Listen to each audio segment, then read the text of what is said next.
Bonjour à tous et à toutes et bienvenue dans cette nouvelle vidéo. Ici David Jobard et aujourd'hui nous allons parler de la stratégie marketing d'Amazon. Comment ce géant du e-commerce en est arrivé là? Si toutefois ce type de contenu vous intéresse, je vous invite à vous abonner à ma chaîne YouTube dès maintenant pour ne louper aucune vidéo. L'histoire d'Amazon remonte en 1994, année où Jeff Bezos décide de se lancer dans la vente de livres sur Internet. Le site internet Amazon.com voit le jour un an plus tard, en 1995. Jeff Bezos est un entrepreneur industriel, propriétaire de médias et milliardaire américain.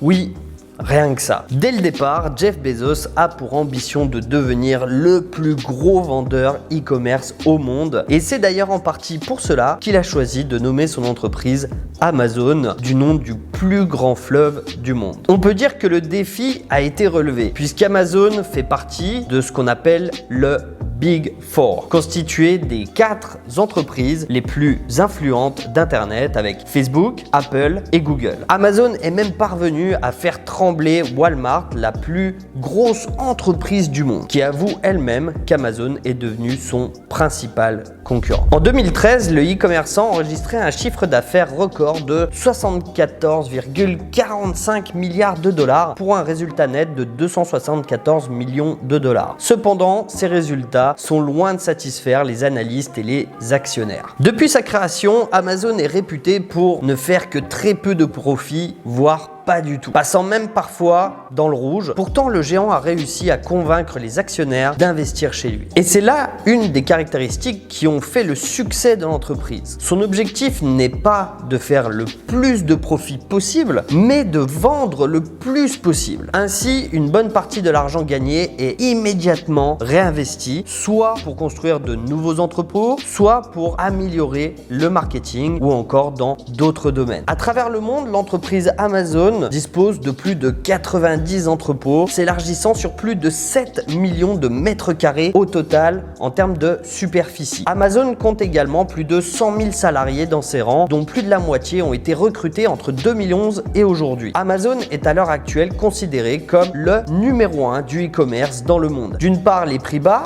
d'autre part, un large choix et enfin une facilité d'utilisation. Il est assez difficile de dire quelle audience est vraiment ciblée par Amazon tant elle se veut omniprésente envers les consommateurs, tous les consommateurs, dès que ceux-ci sont connectés. Pour certaines personnes, il y a encore une réticence à l'achat sur Internet, notamment sur une audience plus âgée. C'est une cible que la société américaine cherche à approcher, à rassurer. Et d'ailleurs, la première publicité lancée aux États-Unis pour la livraison par drone met en scène une personne âgée. Au-delà des consommateurs, Amazon cherche à se diversifier, notamment auprès des nouvelles startups qui souhaitent exposer leurs différents produits à l'international. Et tout ça grâce à son programme nommé Launchpad, qui leur permet de disposer d'entrepôts de stockage, voire de services d'expédition ou encore de services clientèle. Si à ses débuts Amazon ne vendait que des livres, Jeff Bezos a vite compris que pour vendre plus, il avait tout intérêt à diversifier son offre. Petit à petit, le catalogue d'Amazon s'est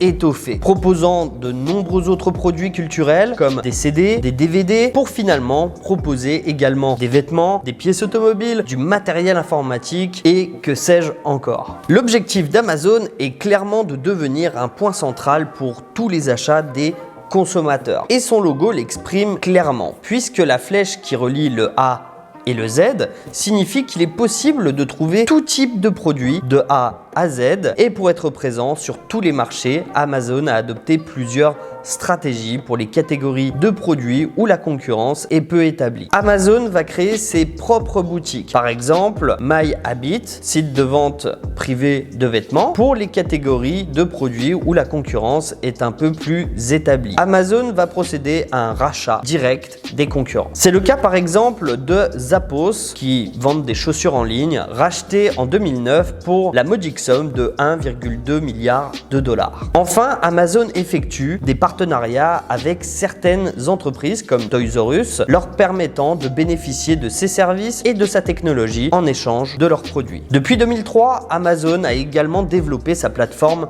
Marketplace, qui permet à des vendeurs tiers de vendre leurs produits directement en profitant du site Amazon. Ainsi, le groupe s'assure de proposer, en plus des produits les plus populaires qui sont stockés directement dans ses entrepôts, des produits un peu plus rares. Amazon, c'est plus de 140 millions de clients qu'il faut satisfaire à chaque instant. Et ça tombe bien puisque la satisfaction client, c'est l'objectif principal d'Amazon. En effet, le principe même du site internet est de donner satisfaction à la clientèle en trouvant n'importe quel produit facilement et à un prix tout à fait abordable. Pour cela, Amazon a développé de nombreuses méthodes, souvent reprises par ses concurrents d'ailleurs, mais rarement égalées. Ainsi, dès 1995, Amazon propose à ses utilisateurs de faire leur avis sur les produits qu'ils venaient d'acheter, afin de permettre aux autres internautes de s'assurer de leur qualité avant d'eux-mêmes procéder à un achat. Amazon a également été le premier à mettre en place un système de recommandations personnalisées pour chaque utilisateur. Ainsi, un visiteur ou un client se voit proposer des produits qui lui correspondent parce qu'ils sont en lien avec ce qu'il a consulté ou acheté précédemment. On peut également citer la section « Les clients qui ont acheté cet article ont aussi acheté ». Autre élément sur lequel Amazon a beaucoup travaillé, le panier d'achat. En plus d'avoir optimisé au maximum le processus de commande sur son site pour éviter que les acheteurs n'abandonnent leur commande massivement avant d'avoir validé leur panier, Amazon a mis en place un système de commande en un seul clic, rapide et pratique. Amazon.fr, filiale française d'Amazon.com, arrive en France en 2000. Le slogan est Amazon tout simplement. L'entreprise tente de rassurer le consommateur sur une utilisation plutôt aisée du service proposé et lui rappelle qu'il peut être zen. La campagne se limite aux panneaux publicitaires et aux spots radio uniquement, la télévision étant alors interdite aux marchands de livres à l'époque. En conclusion, Amazon ne cesse de progresser. À l'heure actuelle, l'entreprise représente à elle seule plus de 60% d'audience des sites marchands. Si ses principaux concurrents sont la Fnac, Carrefour ou encore Cdiscount, ces derniers, eux, ne voient pas leur fréquentation augmenter. Quant à eBay et Price Minister, c'est la débâcle avec une perte de la moitié de leurs visiteurs en 2015. Alors, Amazon sans concurrent réel? Rien n'est moins sûr. En effet, il existe un autre géant de la distribution en ligne qui se nomme Alibaba.com, aussi puissant qu'Amazon, mais développé particulièrement en Chine. Or, l'entreprise asiatique semble bien décidée à conquérir l'Europe. Je vous invite désormais à me mettre en commentaire de cette vidéo ce que vous pensez de la stratégie d'Amazon et de sa folle aventure pour arriver là où ils en sont actuellement. Si toutefois vous avez aimé cette vidéo, je vous invite à vous abonner à ma chaîne YouTube